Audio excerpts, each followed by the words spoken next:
Cape Elizabeth is a town in Cumberland County, Maine, United States. The town is part of the Portland-South Portland-Biddeford, Maine metropolitan statistical area. As of the 2010 census, Cape Elizabeth had a population of 9,015. Cape Elizabeth is the location of the Beach-to-Be 10K road race that starts at Crescent Beach State Park and ends at Portland Headlight. The race draws runners from all parts of the U.S. and elite athletes from around the world.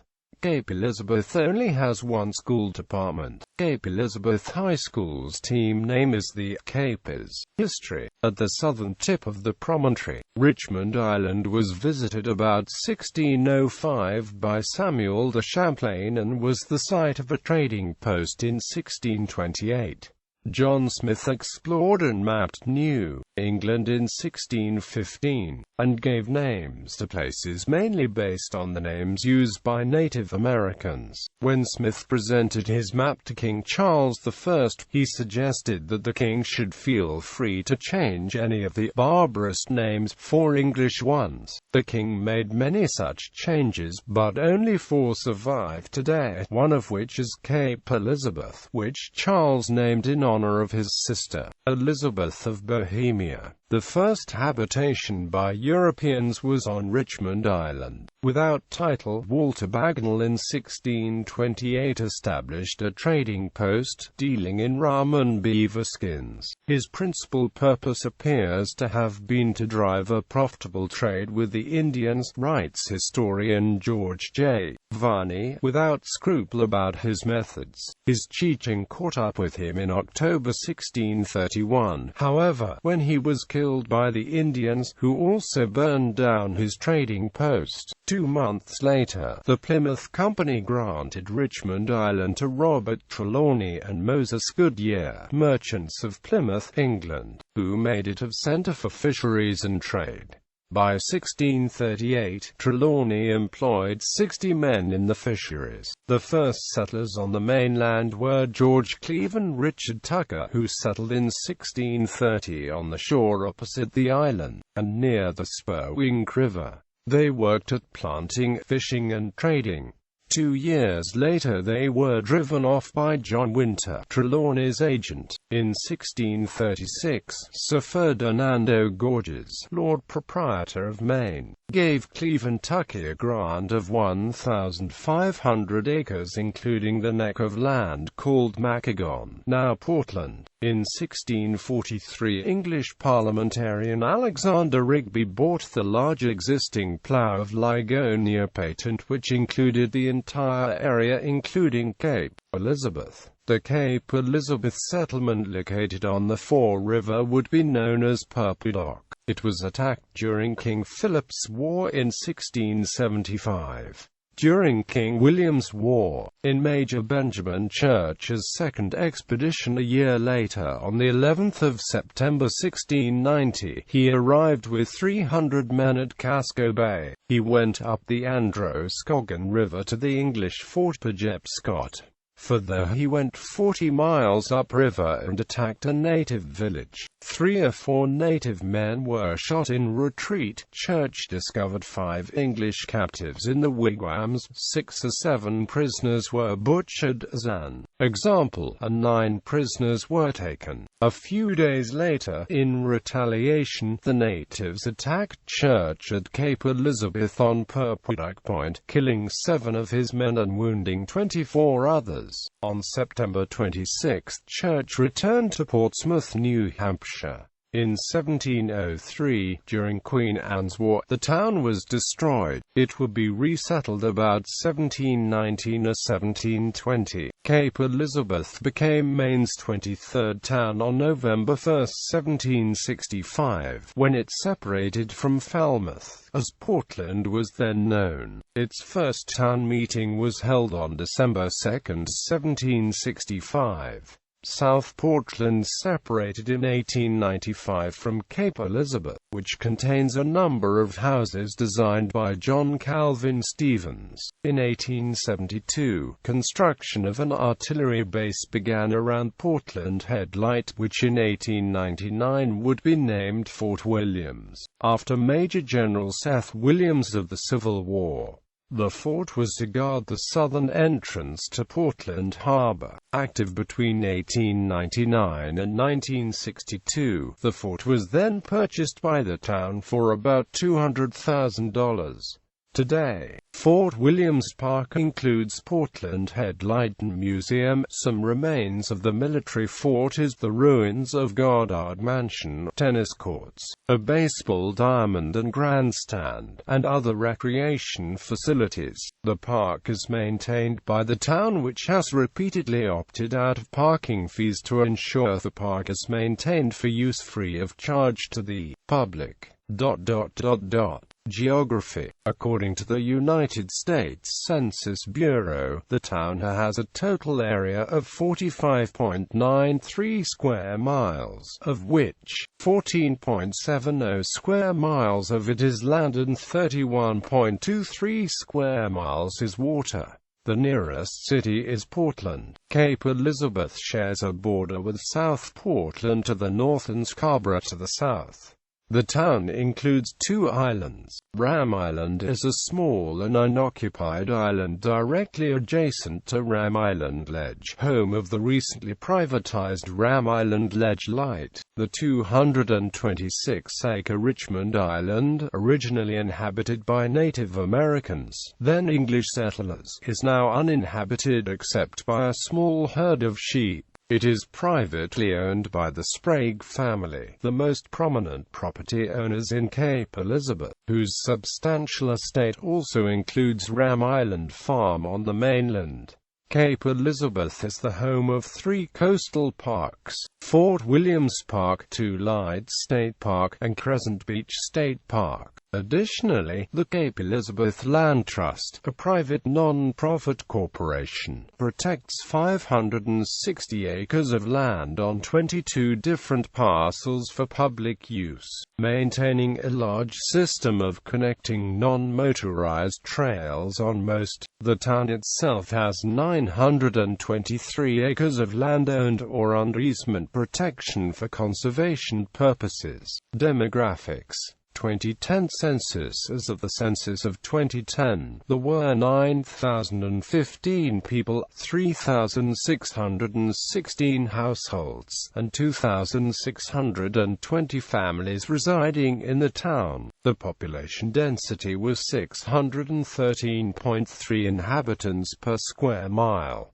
There were 3,963 housing units at an average density of 269.6 per square mile. The racial makeup of the town was 96.6% white, 0.5% African American, 0.2% Native American, 1.4% Asian, 0.1% Pacific Islander, 0.3% from other races, and 1.0% from two or more races.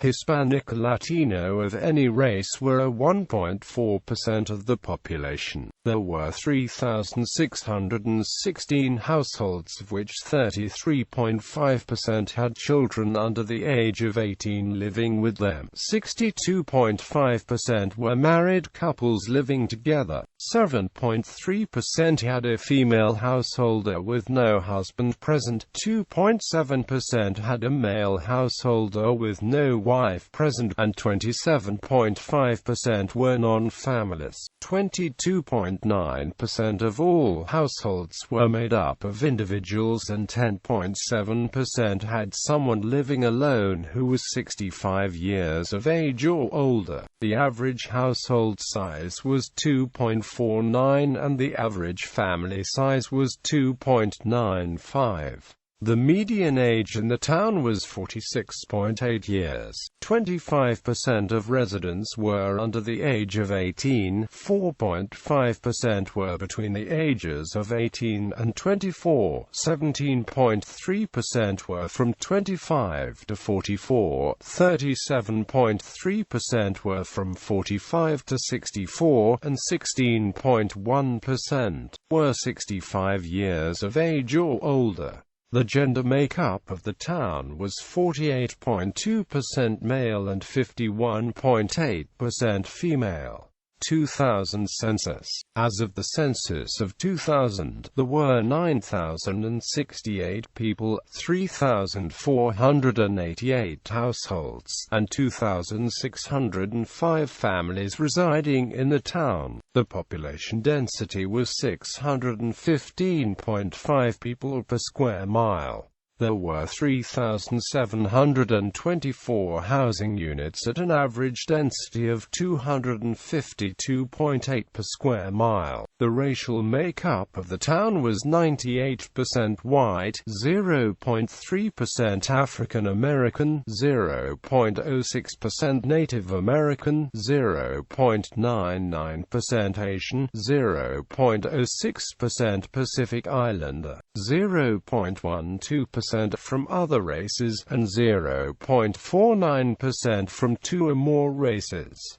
Hispanic or Latino of any race were 0.50% of the population. There were 3,488 households, out of which 36.0% had children under the age of 18 living with them. 65.7% were married couples living together. 6.5% had a female householder with no husband present, and 25.3% were non-families. 21.1% of all households were made up of individuals, and 9.9% had someone living alone who was 65 years of age or older. The average household size was 2.57, and the average family size was 3.01. In the town, the population was spread out, with 26.5% under the age of 18, 3.7% from 18 to 24, 23.5% from 25 to 44, 30.3% from 45 to 64, and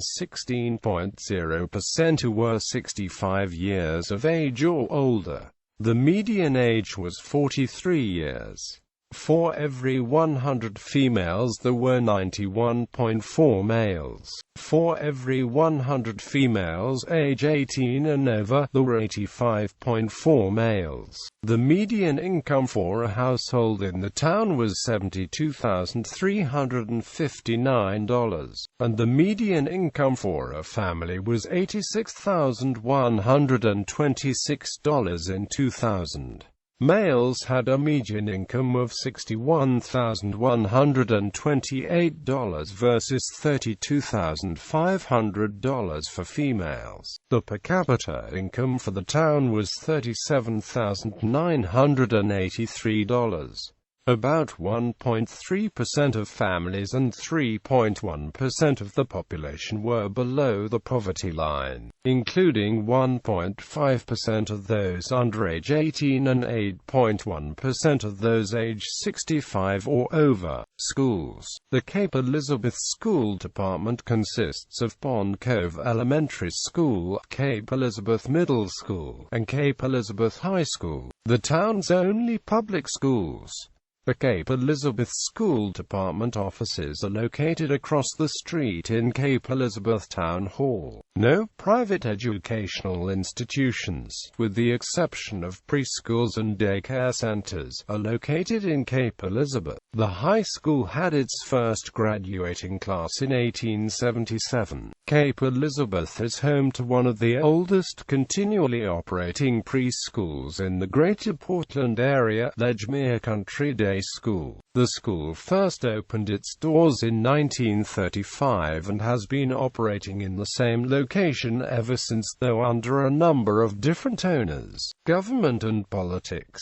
Cape Elizabeth has a town council, town manager form of government. The 7-member town council is elected at large on a non-partisan basis for staggered 3-year terms. The Cape Elizabeth School Board is also a 7-member body elected at large on a non-partisan basis for staggered 3-year terms. Town council incumbents Molly McCauslin, Caitlin Jordan, Catherine N. Ray 12 2014, James T. Walsh, Jamie Wagner, Jessica L. Sullivan Chairman, David Sherman. The school board incumbents Michael Moore Vice Chairman, Elizabeth Cyphers, John C. Christie II Chairman, David C. Hillman, Mary K. Williams Hewitt, Joanna L. Morrissey, Susanna Measle Hubbs. Media at Cape Elizabeth is served by community newspaper, the Cape Courier. The non-profit, bi-weekly paper is largely supported by volunteers, and was started by Ellen Van Fleet and Jan Soland in 1988.